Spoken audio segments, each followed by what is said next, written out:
Well, hi everyone, and greetings from Northern Michigan. This is Bob the Science Guy. Today I'm going to do a re-upload of my video from the Disinformation Dozen Pandemic Profiteers series on Sayer G and Kelly Brogan. This video apparently was taken down due to a community guidelines violation for COVID misinformation. Apparently they saw the name on the title and somehow thought we were promoting their ideas, when in reality, obviously, we are not. So, why don't you enjoy this completely new and transformative video uploaded to a different server and put on the playlist as a link. Now for Dr. Dan Wilson. So I'm back with my friend Dr. Wilson, who is a fellow YouTube creator with Debunk the Funk and a PhD level molecular biologist. Welcome back, Dr. Wilson. Hey, Bob. Good to be back. Now, in our continued look at the Disinformation Dozen, the pandemic profiteers that are responsible for 65 to 70% of all anti-vax propaganda on social media, I want to talk about Sayer G and Kelly Brogan. Now, the reason that I'm bringing them both in is apparently they're a couple and they work together. So let's address them both at once. Are you familiar with these folks, Dr. Wilson? Oh, yeah. I had individual videos about both of them on my channel from about a year ago.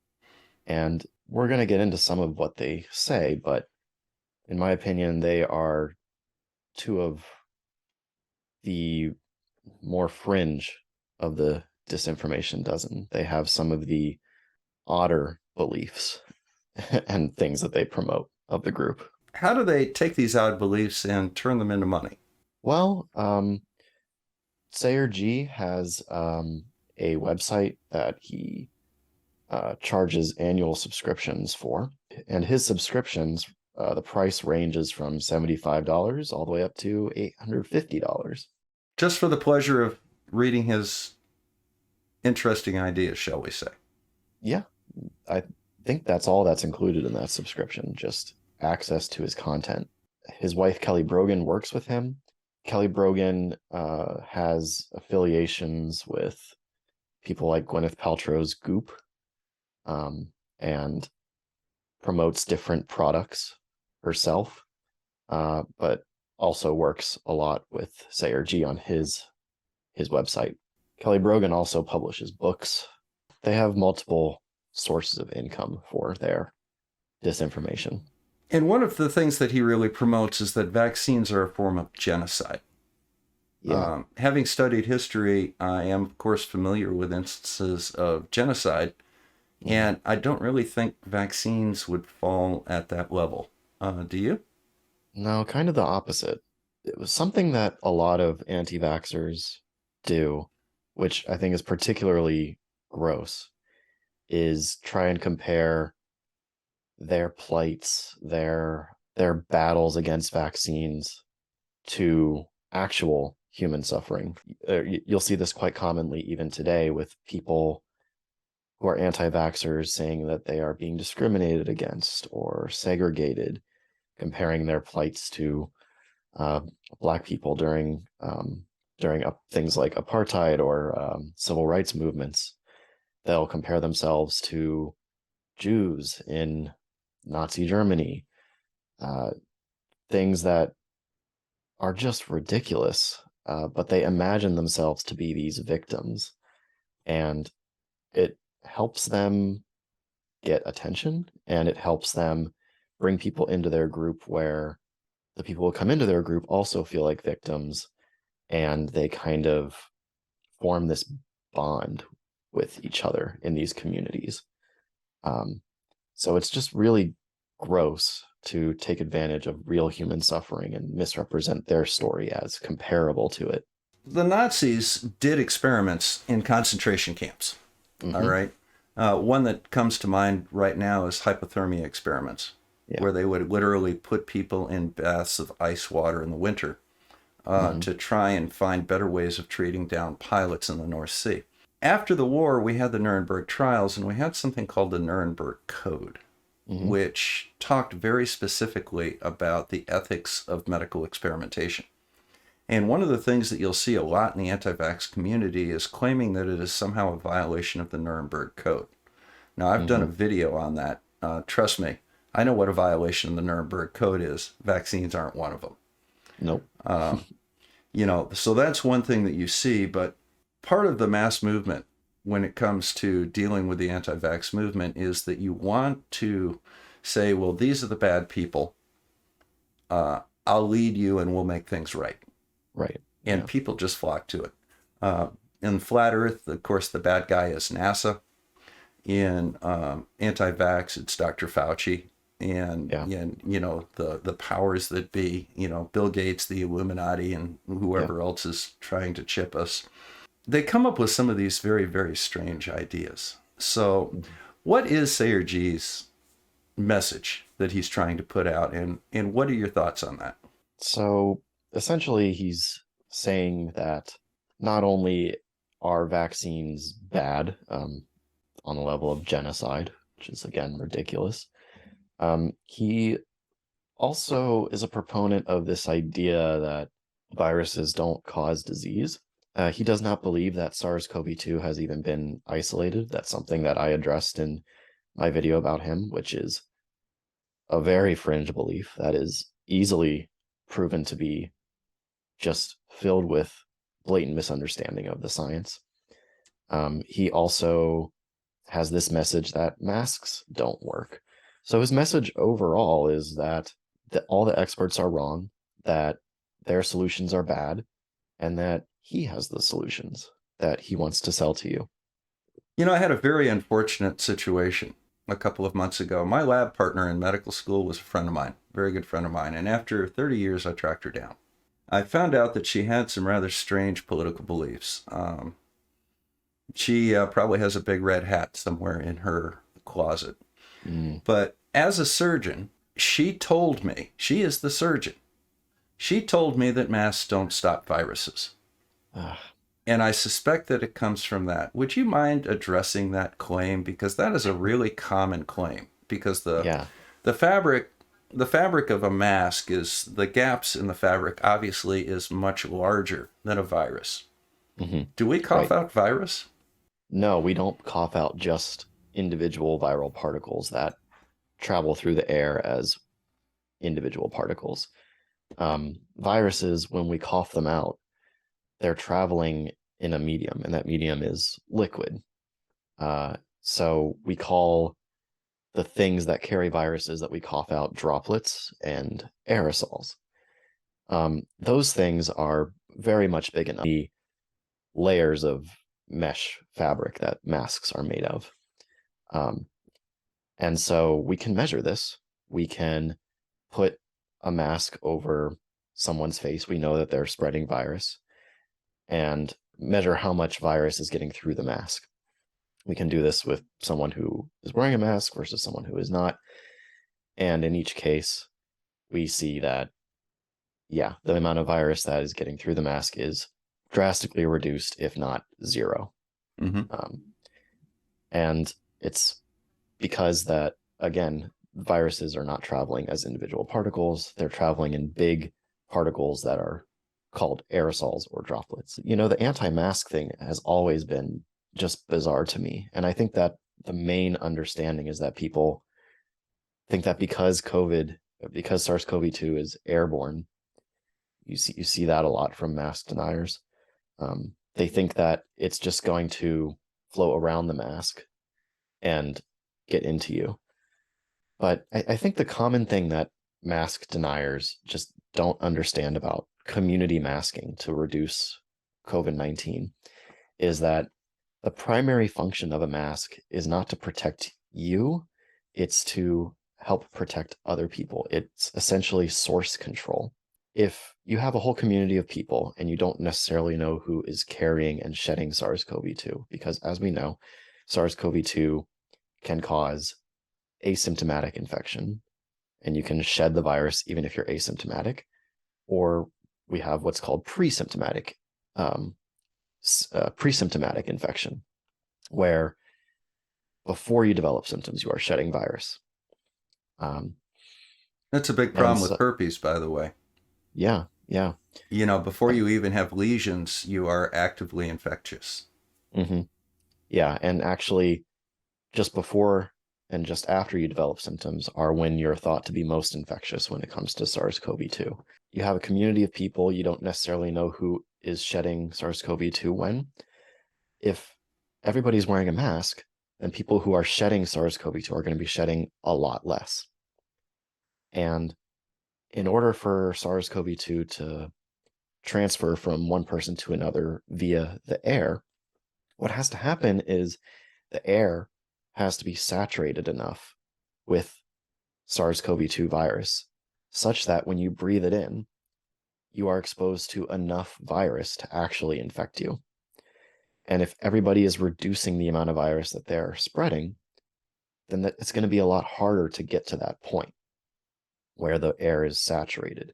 And then if you have things like good ventilation that's moving the air around, that's going to make it even harder for the virus to spread through the air.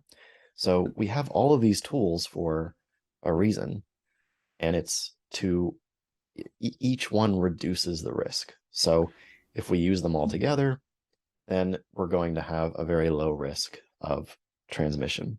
And that's how masks are supposed to work in the community. Well, I'd like to address that a little bit too. All right. I think one error that in reasoning, which is characteristic number 4 of science denial, according to Dr. Lee McIntyre, is poor scientific or medical reasoning. People seem to think that if you have one virus that somehow gets in your nose, you're going to get COVID. Right. All right. Here's how airborne diseases are transmitted. Now, we have an immune system in our body. In order to become infected, what we have to do is we have to have exposure to an agent. That agent has to have sufficient infectiveness in order to infect us. So, for example, there are conditions that are infectious diseases, but it's very difficult for us to get them. So we have to have enough of exposure in order to overcome our basic defenses in our noses and so on and so forth. Then we have to actually develop the condition. And it has to get past our immune system. All right. So it's actually kind of difficult to catch a disease. Now, certain diseases are very infectious. Measles, for example, 95% of people that are exposed to measles that are not immune will get measles. All right. Cutting down the exposure by cutting down the number of carriers through widespread vaccination, using masks to cut down on the amount of infectious agent in the air, social distancing, restriction of travel. These are things that can actually make a huge difference. And had we gone through these, say, as Australia and New Zealand did, I think that we would have had a lot easier experience with COVID as they did. They reopened a lot sooner than we did. The reason that we were delayed in opening is that we had a lot of people that were politicizing this and actively working against public health, such as our disinformation does in here. Right. Generally, people adopt strange behaviors for a reason. It supports their political motivations. It supports them financially. It makes them feel like they're a big fish in a small pond. People look up to them online that when they don't have people looking up to them in real life. Dr. McIntyre described a lot of the people that get caught up in this as broken individuals. They had something terrible that happened to them in their life that caused them to doubt everything they used to believe in. Science, physicians, medicine, people that actually were experts. Suddenly they started looking elsewhere for it. That's an interesting thing. And the other thing that, before we move on, I want to address is the actual use of a mask. In our bodies, we have something called physiologic dead space. So, for example, as I breathe and as you breathe, we bring air into our lungs where it's exchanged on the alveoli level. All right? Our tracheas don't have any gas exchange in them. Our nasal pharynx, our mouth, our nose, these are all places that have air that doesn't get exchanged with carbon, it doesn't have an exchange of oxygen and carbon dioxide. And all you're doing with a mask is you're increasing that dead space probably 25 cc's, about a shot glass worth. And that has absolutely no effect whatsoever as far as keeping disease in you. Anything that's in your mouth is already in your mouth. The mask Yeah. isn't going to add any infectious agents to you. No, yeah. The other thing that's always amused me too is a lot of people that are vehemently against masks are more than happy to wear a mask when they're out snowmobiling or they're taking their AR-15 for a walk down a city street. Right. But God forbid they think about somebody else.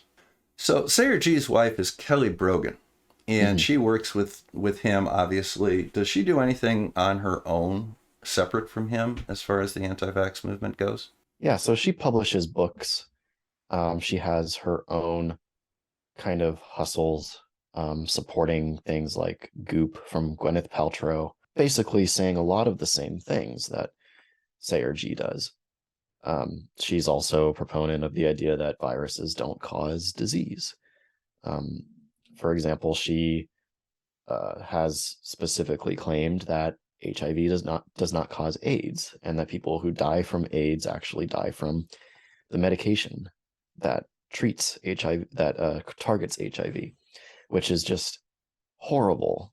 I mean, the history with AIDS denial and people refusing to take antivirals targeted at HIV is just so sad, because a lot of those proponents back in the day who denied that HIV medications work and that HIV caused disease had AIDS themselves and are now dead. They're no longer around. It's really sad. So she is just continuing on that trail of making those really harmful claims. You know, I'm a little older than you are. And I was a paramedic and in medical school when HIV started in 1984 to about 1990. And one of the things that I knew was that when I was a paramedic, I knew all 4 AIDS patients in Lansing, Michigan. All 4. Okay? And Lansing is a pretty good sized city. That's where I was a paramedic. Even going into medical school, you would diagnose somebody with HIV because they had full-blown symptoms of it, and pneumocystis carinii, pneumonia, all sorts of things. And they were dead. I never knew anybody that lived more than 2 years. Yeah. Until they came out with AZT. And then all of a sudden, you had 15-year survival rates. And now our medications that we use for it with triple antiretroviral therapy is just amazing. I've got a friend of mine that is a hemophiliac. And he developed AIDS from getting blood product transfusions. He was the first person I ever knew that lived. Kind of hit that point in your life, you start reminiscing a little bit. We went on a cruise recently down in Miami, and he was a very good friend of mine in med school, he and his wife. And we actually managed to get together with him. By God, he looks better than I do. And, he's doing fantastic. This is what happens when you use proper medications for these things. What is this vital mind reset that Kelly Brogan is talking about? Is that her marketing scheme, or do you know anything about that? So, her training is in psychiatry. She no longer is certified as a psychiatrist, but I think that whole side of her just is her trying to sell this package of natural wellness from a psychiatry perspective. So things that, again, would be nice if not attached to all this other stuff. Things like mindfulness, listening to your body, whatever, stuff like that. But again, with all of these strings attached, where she disparages the use of antidepressants and traditional approaches to treating mental illness.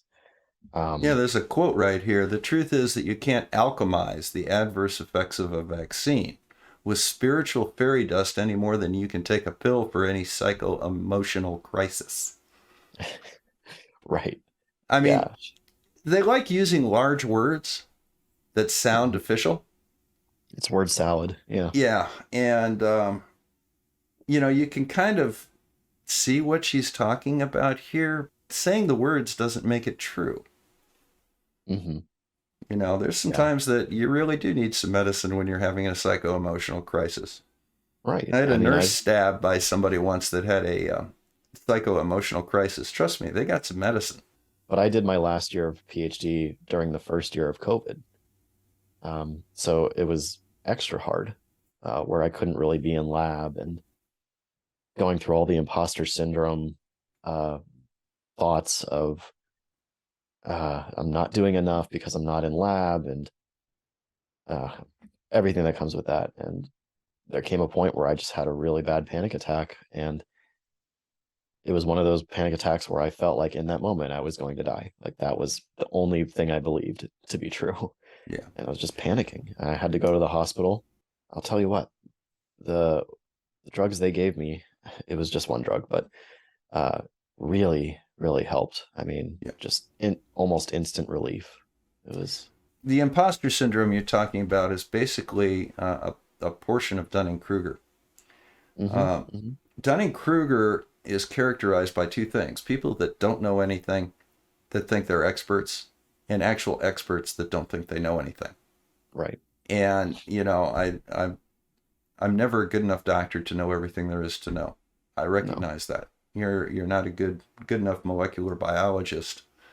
You know, you certainly deserve the PhD that you earned, but you're never going to feel like you're comfortable enough to be the absolute authority sometimes. And that the more you know about something, the less you feel comfortable that, you know, yours is the ultimate answer. That's part of the imposter syndrome and part of Dunning-Kruger. Mm-hmm. So she's got fairy dust. Anything else that she's promoting that you think is worth talking about here? You know, I mean, she's obviously looking at a very healthy lifestyle, and she's turning her back on modern medicine. What does she do to help herself? Yeah. Well, I'll just add real quick to earlier.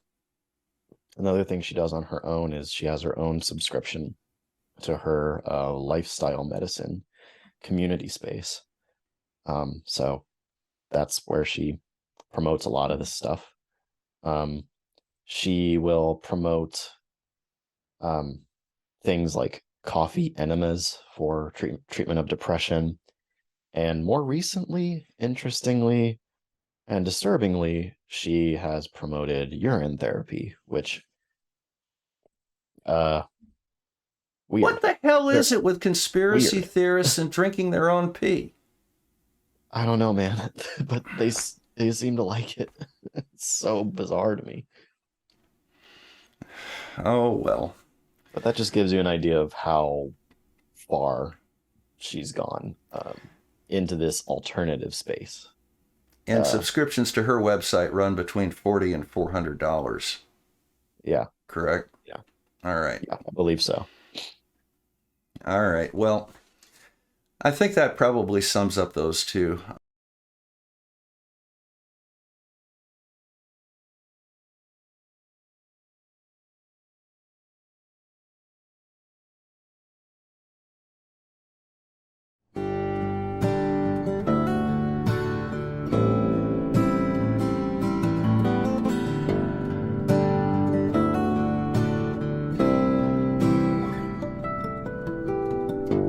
Mama, please make them hear me, or I can't teach them anymore. This rabbit hole's too deep for me. Feel my brain getting real sore. About this science guy. About this science guy.